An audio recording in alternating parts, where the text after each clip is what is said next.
Hey folks, Andy here. Thanks so much for joining me. Right, this is the third and final part of the short series of videos on the subject of tube taming. The first two looked at some of the issues around using tube amps, why we sometimes struggle a bit with them, and some of the things that we can do to help cope with balancing the volume against the sound of the amps in everyday life. This time out, we're going to look at some of the alternatives to tubes. Now, I know that's kind of sacrilege to some of us, but it's still well worth a look at. So today we've got to consider the two things in the role of the amplifier. One is it makes things louder, it amplifies, and the other is it adds drive, it adds dirt. And we're not just talking here about sort of rock and metal sort of dirt. Even when you are playing a nominally clean sound, the sort of thing that country pickers might use, you're still getting a little bit of non-linearity out of your amplifier. You're getting the sound of the amp superimposed on the sound of the guitar to make that sound. So transistors started to become readily available in the mid-60s, and quickly they were replacing valves or tubes in lots of applications. They were smaller, they were lighter, they were cheaper, they generated less heat, they were more reliable. Loads of good reasons to switch over to new solid-state technology. Now, arguably by this time, listeners had got used to the sound of valves in radios and amplifiers. So transistors had a little bit of a battle on their hands, and in fairness, a lot of those early circuits probably did not sound as good as the very well developed, because they had a long history, valve amps that were out there. But over the years, some very well respected artists have made great use of transistors. Brian May recorded with a 1.5 watt solid state amplifier that was made by John Deacon, bass player with Queen, out of parts that he found out in a skip. Ty Tabor of King's X with his Lab Series amps, Dimebag with his Randalls, Buzz Osborne with his Sons. Also some iconic studio gear.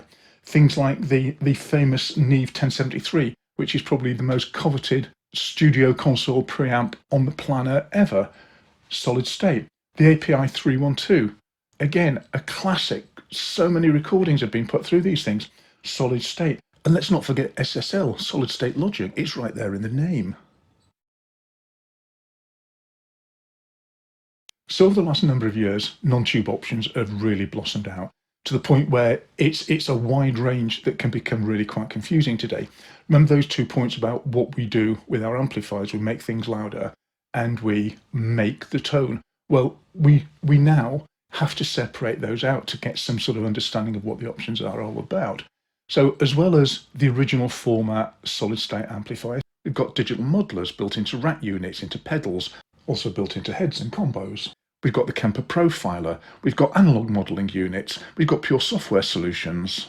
We've got the latest generation of mini-amps, which take the technology that has been going into pedals for the last few years, and they're putting them into small, miniaturized versions of the amp heads. Going back, as I say, it's almost a full loop back, but instead of being this big, these amps are now this big, and you can lift them up with one finger. So all of these devices contribute to making the tone. Some of them also amplify it. For those that don't, there have been options that have come along in the last few years that have really kind of blown the lid off this whole thing. And one of the big players is the Class D amplifier. Now, Class D amps are solid state amps they're analog, they're super lightweight, they're super efficient. They don't generate much heat, so they don't need big heat sinks. They don't use a vast amount of electricity, which as we start to care more and more about the planet that we're living on is increasingly important. They will fit into small enclosures and they seem to be very reliable. So all of a sudden, you can take your tone generating pedals or rack units or profilers or modelers, and you can couple them with a Class D amplifier.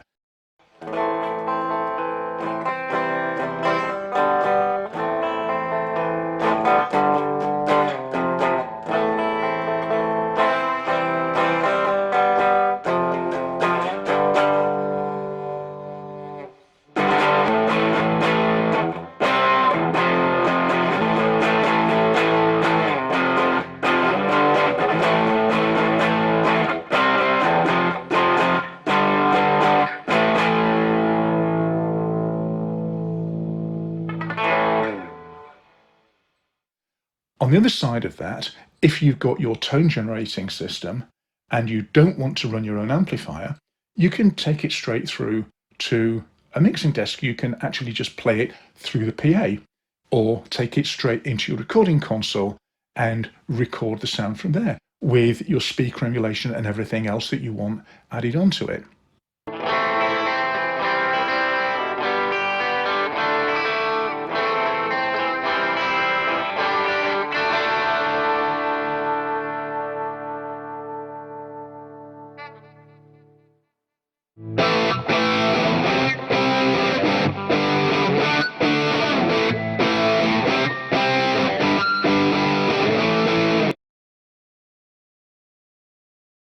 Which is best?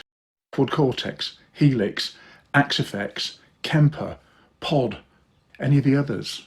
I just kind of shied away from that because my answer is, I don't know and I don't care. But I started playing with the Hotone Ampero 2 Stomp. This is, by comparison with a lot of the other stuff out there, a very budget model. But it is so useful. It's a Swiss Army knife tool in so many ways. And the world just sort of opens up more and more into this whole hybrid approach. Now, a couple of years ago, I was guitar teching at a new wave classic rock festival. Loads of bands on the bill, a bunch of them were using 100-watt Marshalls, some of them were using Oranges, there might have been the odd Mezza there, but then there were also quite a mix of small floor-mounted modelling units. In general, I would have to say, I think the real amps tended to sound better, but I think that a lot of that was because a lot of the guitarists who were using modelling units hadn't really had the time or the inclination or maybe the skill to get to grips with something that could do so much. When you've got an amp, you plug into it, you turn the knobs to get a sound, and that's it. You're good to go. You might add a few pedals to the front, but that's what you've got. It's limiting, it's simple, depending on which side of the coin you look at. When you've got a modelling unit that's got 137 different amplifiers in it, you can get completely lost. And a lot of the sounds that were coming out of those units seem to have loads of delays, loads of reverbs, lots of things layered on top of each other that just kind of put the sound in front of the music instead of it being the other way around. So from that experience, I would sort of come away saying, yep, I still like the real amps for this. But probably the best sound of the night came out of a Kemper. And this was a blues rock guy who was playing that incredibly hard to nail, edge of breakup sort of sound. And it sounded absolutely phenomenal. So there you go, take away from that what you will. It's not so much about the tools as how you use them. Okay, this has been a short series of 3 videos.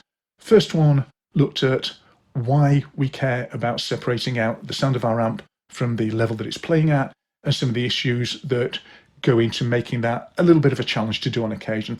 Second video looked at a couple of ways to combine different pieces of gear to get a total control solution over exactly that. And this third one, some of the things you can do if it's not going to be all about tubes all the way. Sometimes we just need to step back and make the best of what's available. Okay, hope this is useful. If it is, as always, maybe think about giving us a thumbs up. That'd be nice. Maybe think about hitting the subscribe button. Maybe think about hitting the little bell so you get notified when new stuff comes out. If you've got any questions, especially on the more technical side of things, stick them in the comments. I will be absolutely delighted to see if I can do anything about answering them for you. Look after yourselves. I'm Andy Picker, and hopefully I'll see you next time out. Take care now.